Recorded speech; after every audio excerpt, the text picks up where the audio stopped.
खुश आमदीद। जैसे कि मैंने आपके प्रोग्राम के शुरू में बताया है, आज का हमारा मौजू जो है वो कायद की शख्सियत और किरदार की बहुत सारी क्वालिटीज़ ऑब्वियसली इतनी है कि हम उन सबको तो शायद कवर ना कर पाए, अब वक्त भी बहुत कम है, लेकिन कोशिश करेंगे कि ज़्यादातर बहुत सारी ऐसी बातें जिस तरफ हमारी नज़र नहीं जाती और अगर जाती भी है तो उस अंदाज में नहीं जाती, उनको हम देख सकें और समझ सकें कि वो कौन सी ऐसी आदतें और सिफ़ात थी जो उन्होंने अपनी किरदार से और अपनी शख्सियत से जो हमारे सामने मिसाली नमूना पेश किया है जिनका, और जिनकी ज़रूरत है आज के दौर में हमें भी उन्हीं फुटप्रिंट्स को फॉलो करने की।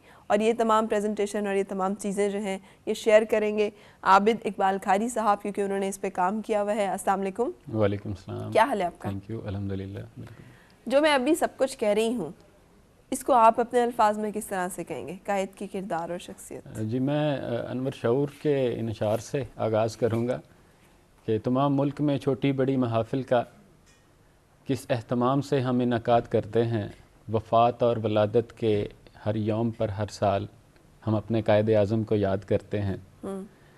और वो इमर्सन इंग्लिश पोएट है, उसने कहा था कि not gold but only man can make a people great and strong. Man who for the truth and honor's sake stand fast and suffer long, who dare while others fly, they build up nation's pillars deep and lift them to the sky। तो leader जो अजीम शख्सियत होती है या अजीम एक leader होता है, उस पर अल्लामा इकबाल रहमतुल्लाह अलैह ने बड़ी खूबसूरत बात कही कि सुखन दिल नवाज जहाँ पुरसोज, यही है रख्ते सफ़र मेरे निगाह बुलंद जहाँ पुरसोज, यही है रख्ते सफ़र मेरे कारवां के लिए। अच्छा, अल्लामा इकबाल की शायद हमअसरी का वो है या फिर उस जो बुलंद कॉन्सेप्ट उन्होंने दिया, मुझे तो हर शेर ऐसे लगता है जैसे अल्लाह कायद आज़म मोहम्मद अली जिन्ना की शख्सियत पर वो किसी ना किसी अंदाज में फिट इन होता है। अब आप देखिए, यकीन मोहकम अमल पे हम मोहब्बत फ़ातिह आलम, जहादे ज़िंदगानी में है ये मर्दों की शमशीरें। ये आप देख लें और कायद की शख्सियत फिर इसी तरह लीडरशिप पे उन्होंने कहा कि अक्ले बेमाया अमामत की सज़ावार नहीं, रहबर हो जनो तख्मी तो ज़ुबू कारे हयात, फ़िक्र बे नूर तेरा जज्बे अमल बे बुनियाद, सख्त मुश्किल है कि रोशन हो शबे तारे हयात। तो लीडर जो होता है उसमें एक करेक्टरिस्टिक ये होती है बड़ी, इसका एक इम्पॉर्टेंट ट्रेट होता है कि मतलब ही टेंड्स टू थिंक बिग, उसकी सोच बड़ी बुलंद होती है और फिर उसमें वो अंदाज़े से ज़नो तख़मीन से नहीं काम करता, बल्कि वो पूरे यकीन के साथ, यकीन की क़ुव्वत। आगे मैं इसकी मिसाल दूंगा कि ये जो यकीन की क़ुव्वत है वो किस हद तक बदरजा तम उनमें मौजूद थी कायद आज़म रहमतुल्लाह अलैह में। तो इसमें अगर ये सारी जो पर्सनैलिटी ट्रेट्स हैं हम उनको देखें और फिर हम एवेल्यूएट करना चाहें कायद मोहतरम की शख्सियत को, तो हमें नज़र आता है कि वो जो एक अजीम इंसान में ये सारी चीज़ें होती हैं वो उनमें थीं, और इसका मतलब बाकायदा तौर पे इसका इतराफ़ जो है वो उनके जो उस वक्त के हम असर थे, दूसरे बड़े लोग थे, उन्होंने भी मतलब उसमें किया। बल्कि और वो कोई फ्रेंडली एनवायरनमेंट नहीं था, अंग्रेज साम्राज्य वो ताकतें और कुव्वतें और उसके साथ हिंदू बनिए और वो तमाम जहनियत एग्जैक्टली। अब देखें, मैं A.H. हॉटसन ने एक बुक लिखी है द ट्रांसफ़र ऑफ पावर। अब उसमें देखें वो किन अल्फाज से जो है वो इसका इतराफ़ करता है, बड़े खूबसूरत। और इसमें बाकायदा उस वक्त के जो सेक्रेटरी ऑफ स्टेट थे उन्होंने एक अपनी प्रेजेंटेशन में इन्हीं वर्ड्स को कोट किया कायद के हवाले से। उन्होंने कहा कि of all the personalities in the great drama of India's rebirth to independence, Mohammad Ali Jinnah was the most enigmatic and the most important. One can imagine any other of the principal actors replaced by a same substitute in the same role, like a different Congress leader, a different Secretary of State, a different representative of this or that interest or community, even a different viceroy, without thereby implying any radical change in the final denouement. But it is barely conceivable that events would have taken the same course, that the last struggle would have been the struggle of three, not two, well-balanced adversaries, and that a new nation state of Pakistan would have been created, but for the personality and leadership of one man, Mr. Jinnah। अब ये देखें, ये उसने एक मतलब जो है वो अंग्रेज़ ऑथर जो है वो अपनी बुक में ट्रांसफ़र ऑफ पावर में वही दे रहा है। तो इसी तरह बाकी अगर हम ट्रेड्स का देखें तो किसी ने बड़ी खूबसूरत बात की थी, एटीट्यूड पे मैं सबसे पहले आगाज़ करूँगा जी कि great effort springs naturally from great attitude. अब कायद का अगर आप एटीट्यूड देखें तो अब देखें उसमें पाकिस्तान बनने से पहले कराची के इलाके गुरु मंदिर में हिंदुओं की बड़ी अक्सरियत थी, तो वहाँ किसी नौजवान ने गाली दी कायद आज़म को। तो ये मुस्लिम नेशनल गार्ड्स के जो नौजवान थे उन्हें पता चला, तो ज़ाहिर है जो गर्म खून था तो वो सारे जो हैं वो लोग वहाँ पहुँचे और उन्होंने उनकी अच्छी खासी ठकाई की। तो उन्होंने फिर इसकी मतलब शिकायत की, हाशिम गजर को फ़ोन किया, उन्होंने आगे यूसुफ हारून को, जो सईद हारून के बड़े भाई थे, क्योंकि वो जो जिन नौजवानों ने जाके उनकी पिटाई की थी उसकी क़यादत जो है वो सईद हारून कर रहे थे, सर अब्दुल्ला हारून के बेटे। तो उन्होंने कायद-ए-आज़म, फिर यूसुफ हारून ने कायद-ए-आज़म तक बात पहुंचाई। तो कायद-ए-आज़म ने उन्हें तलब किया, नेशनल गार्ड्स के बाकी नौजवानों को बुलाया और उन्हें कहा कि गाली से जो है वो मेरा कुछ नहीं बिगड़ता, ये हमारी एक बहुत बड़ी तहरीक है, आप ऐसी हरकतों से इस तहरीक को नुकसान ना पहुँचाएँ। सही। अगर वो गाली देते हैं तो ये उनका फ़ेल है, हमें उसको जो है वो इस तरह से रिएक्ट नहीं करना। और अब देखें, ये होता है एक बड़े आदमी का एटीट्यूड कि वो अब उसका लोकस, हम इसको कहते हैं ना मैनेजमेंट में कि लोकस ऑफ कंट्रोल, यानी बड़े लोगों का कंट्रोल अपने हाथ में होता है, दूसरों के रहमो करम पे नहीं होता, हालात के रहमो करम पे नहीं होता। वो ये नहीं करते कि जी किसी ने गाली दी है तो हमने भी आगे से गाली देनी है, उनका कंट्रोल अपने हाथ पे होता है। वो तो मतलब जो है एक्ट करते हैं, रिएक्ट नहीं करते। सही। फिर इसी तरह जो है वो अब देखें, पाकिस्तान जब बना है तो उसमें बड़े मजालिम हुए, दिल्ली में, यूपी में, मशरकी पंजाब के हमारे मुसलमानों के ऊपर, उसमें नेज़ों की अन्नियों पे बच्चों को टांका गया, उसमें मतलब बच्चियों को कुओं में फेंका गया, नौजवानों के जो है वो उनको माँ बाप के सामने शहीद किया गया। मतलब और ये जब सारी खबरें पाकिस्तान में पहुंची तो यहाँ के कराची के अब जो लोग थे उनमें रिएक्शन हुआ और वो जनवरी 1948 में ये बड़ा फसादात की शक्ल इख्तियार कर गए। तो उसमें अब लेकिन वहाँ कायद का एटीट्यूड क्या था कि अब मैं मिसाल दूंगा, वो कशु गिडवानी था, कार एजेंट था, हिंदू था, और उसमें जो इनके एडीसी थे कायद के गुल हसन, उनका वो दोस्त भी था। तो उन्हें पता चला कि वो जो है ना गुल हसन खुद अब लोगों के लिए, हिंदुओं के लिए ख़ास तौर पे बाहर आना मुश्किल हो गया, खाने पीने की चीज़ें ख़रीदना मुश्किल हो गया। तो अब जो है ये खुद उनके घर में चीज़ें पहुंचाते रहे गुल हसन। और जब कायद को पता चला तो उन्होंने कहा कि किसी ने मुझे इसकी शिकायत की थी लेकिन मैंने इसका नोटिस नहीं लिया, और बल्कि ये आप बड़ा अच्छा काम कर रहे हैं कि आप जो है वो कशु गुडवानी के घर ये चीज़ें पहुंचाते रहें, और ये हमारा फ़र्ज़ है कि हम उन लोगों को तहफ़्फ़ुज़ दें। और बल्कि इस पर फिर ये हुआ कि उन्होंने नेशनल गार्ड्स के लोगों को तलब किया। उन्होंने कहा मैं क्या देख रहा हूँ कि आज जो है वो यहाँ हमारे ये सफ़ेद जो हिस्सा है झंडे का, इसका मतलब तो ये है कि हमने अपनी अक़लियतों को तहफ़्फ़ुज़ देना है और ये हमारी जिम्मेदारी है। सही। तो वहाँ पे जो भी सलूक किया जाए, वहाँ पे जो भी खून रेज़ी की जाए, यहाँ पर उसको नहीं, यहाँ पे जो है हमने उसको इस तरह से रिएक्ट नहीं करना। अब देखें मतलब कितनी खूबसूरत शायर ने शायद के लिए कहा था कि दुश्मन भी जो चाहे तो मेरी छाँव में बैठे, मैं एक घना पेड़ सरे राह गुज़र हूँ। तो उसमें फिर इसमें बल्कि यूसुफ अब्दुल्ला वो कहते हैं कि मैंने कायद को कहा कि जनाब आप हमारे दारुल हुकूमत की बात कर रहे हैं, आप इंडिया में देखें, दिल्ली में भी यही हो रहा है कि मुसलमानों के ऊपर क्या कुछ मतलब जुल्म सितम। तो कायद ने कहा कि हिंदू बेशक अपने वादा भुला दे, लेकिन हमारा ये काम नहीं है, हम अपने वादे पे कायम रहेंगे, ये हमारी हिफाजत इनकी जो है वो हमारा फ़राइज़ में शामिल है और हमने हर सूरत में अपने इस फरीज़ा को जो है वो अंजाम देना है। ये मतलब इतना अजीम एटीट्यूड था। फिर इसी तरह एक जो मशरूत नहीं है बहुत सारी ऐसी चीज़ों के साथ जिस पे अब हमारे कायद, हमारे लीडरान जो है जैसे रिएक्ट और एक्ट कर रहे होते हैं। जी एग्जैक्टली, ये बड़ा खूबसूरत मतलब प्रिंसिपल है ना, एक्ट करने का या रिएक्ट करते हैं। बिल्कुल सही। मतलब आपने जाहिर है रिएक्ट का मतलब ये है कि फिर आप दूसरे ही के रहमो करम पे हैं। मतलब किसी ने अगर जो है वो समझे अच्छी बात कर दी तो आप भी अच्छी करेंगे। जी एग्जैक्टली, या मैं ये कहा करता हूँ कि आप रिमोट कंट्रोल अपना दूसरे के हाथ में दें कि किसी ने मेरा उल्टा नाम लिया है तो अब मैं आपे से बाहर हो जाऊं, इसका मतलब है को रिमोट उसके हाथ में है, वो जब ये चाहे रिमोट दबाए और मैं जो है वो रिएक्ट करना शुरू कर दूं। बिल्कुल ठीक है। मेरा कंट्रोल तो मेरे हाथ में होना चाहिए। फिर मुझे याद है कि उसमें इलाहाबाद यूनिवर्सिटी में जो है वो हिंदुओं ने ये किया कि उसका जो मेन हॉल था उसके ऊपर अपना कांग्रेस का झंडा लहरा दिया, हालांकि मुसलमान वहाँ खासे तादाद में थे और जानबूझ के इनको मुश्तल करने के लिए। अब उसके मुकाबले में जब पंजाब यूनिवर्सिटी में इलेक्शन हुए तो मुसलमान सारे तलबा उनका पैनल जीता, तो वो जो सदर यूनियन थे वो फ़ौरन कायद-ए-आज़म की खिदमत में हाजिर हुए और उन्हें कहा कि जी जिस तरह इलाहाबाद यूनिवर्सिटी पे उन्होंने कांग्रेस का झंडा लहराया, हम चाहते हैं कि आप अपने दस्ते मुबारक से पंजाब यूनिवर्सिटी के मेन हॉल पर जो है वो मुस्लिम लीग का झंडा लहराएं। तो कायद ने इसको पसंद नहीं किया। उन्होंने कहा कि नहीं, देखें उनके उस फेल से हमारी अगर दिल आज़ारी हो रही है तो आप वो काम क्यों करना चाह रहे हैं कि जिसके कि हमारे फेल से फिर उनकी दिल आज़ारी हो। सही। ये तो उनका फेल है, हमने तो ऐसा कोई काम नहीं करना है ना कि वो बात जो दुश्मन को नागवार हो। तो ये उनका एटीट्यूड था। फिर उसमें ख़ास तौर पे अब देखें मतलब किसी ने बड़ी खूबसूरत बात की कि जिनके दिल में है दर्द दुनिया का वो दुनिया में ज़िंदा रहते हैं। और ख़ास तौर पे उनके दिल में इतना दर्द था गरीबों के लिए, मतलब जब प्रैक्टिस की है तो उसमें बड़ी मतलब बड़े काबिल वकील थे और बड़ी फ़ीस हुआ करती थी, बड़े बड़े लोग आते थे उनके पास, लेकिन गरीबों के लिए फिर भी वो फ्री जो है वो उनकी मुकदमात की पैरवी करते। सही। बल्कि एक बार मुंशी ने कहा कि मेरे एक साहिल आया तो उसने कहा कि जी ये मेरा मुकदमा है लेकिन मेरे पास फ़ीस नहीं है। तो मैंने कायद आज़म तक बात पहुंचाई कि जी वो एक बंदा आया लेकिन उसके पास पैसे नहीं है। सही। तो कायद ने कहा कि अच्छा तुमने उसके कागजात देख लिए हैं, वो ठीक हैं, वो हक पे है? तो मैंने कहा जी बिल्कुल वो ठीक है।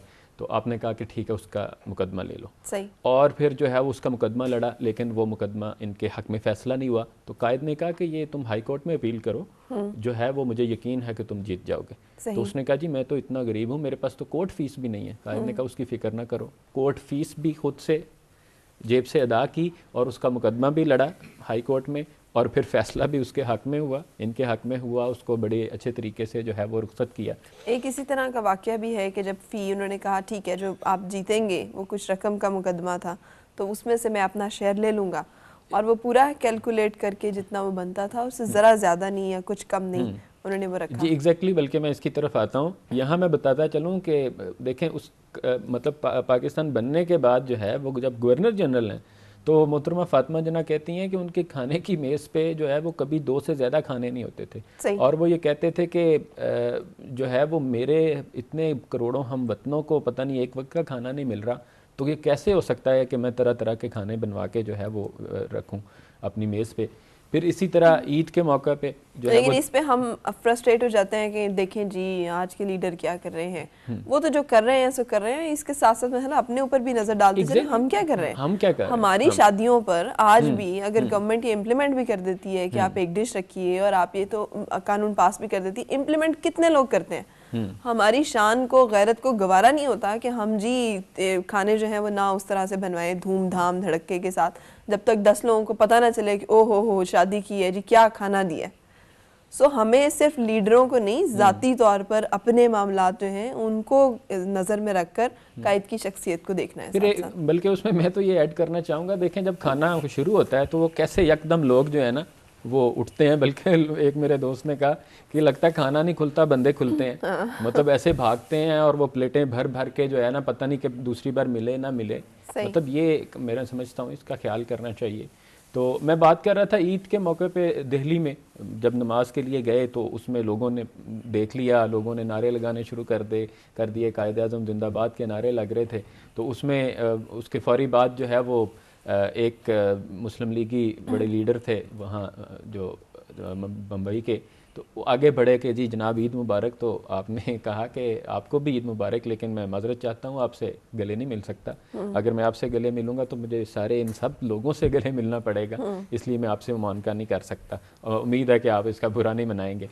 फिर इसी तरह फ़िरका वाजी के ख़िलाफ़ थे, मतलब उसमें जब लंदन गए हैं तो उसमें कहा कि मुझे जुम्मे का टाइम हुआ तो कहते हैं मुझे ऐसी मस्जिद में ले जाएं कि जहाँ जो है वो लोग वो किसी फ़िरके के मतलब ना हो, और दूसरा ये है कि वहाँ गरीब लोग नमाज आम मुसलमान जो हैं वो नमाज के लिए आते हों। तो मशरकी लंदन की एक मस्जिद में उन्हें ले जाया गया।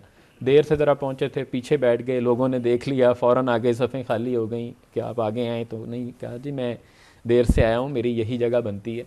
फिर उसके बाद बच्चे बड़े खुश हुए, मिलते थे, करीब लोग करीब से देखना चाहते थे, मतलब इतने ज़्यादा वो थे एक्साइटेड थे लोग। और उसमें एक शख्स वो कहते हैं कि बूढ़ा था, वो रोने लग गया बल्कि देख के, और कहा कि या अल्लाह कायद आज़म को जो है वो मेरी उम्र लगा दे। मतलब ये लोगों के जज्बात थे। और ज़ाहिर है ये मैं समझता हूँ ये एक रिएक्ट होता है, आपके अंदर जो एनर्जी होती है वो ट्रांसफ़र होती है, आपका दर्द जो है वो लोगों तक पहुँचता है, और फिर लोग जो हैं वो मतलब जान जाते हैं कि कौन शख्स जो है वो हमारे लिए सोचता है, कौन जो है वो हमारे साथ मुखलिस है। सही। और बल्कि इसी तरह बम्बई के एक मुस्लिम बैंकार थे, उन्होंने 16 लाख रुपए जमा किए कि जी हम एक मुस्लिम यतीम खाना बड़ा बनाना चाहते हैं अदारा, तो हम आपसे इफ्तिताह करवाना चाहते हैं। तो कायद ने कहा कि क्या ये सारे लोगों के लिए, मुसलमानों के लिए होगा?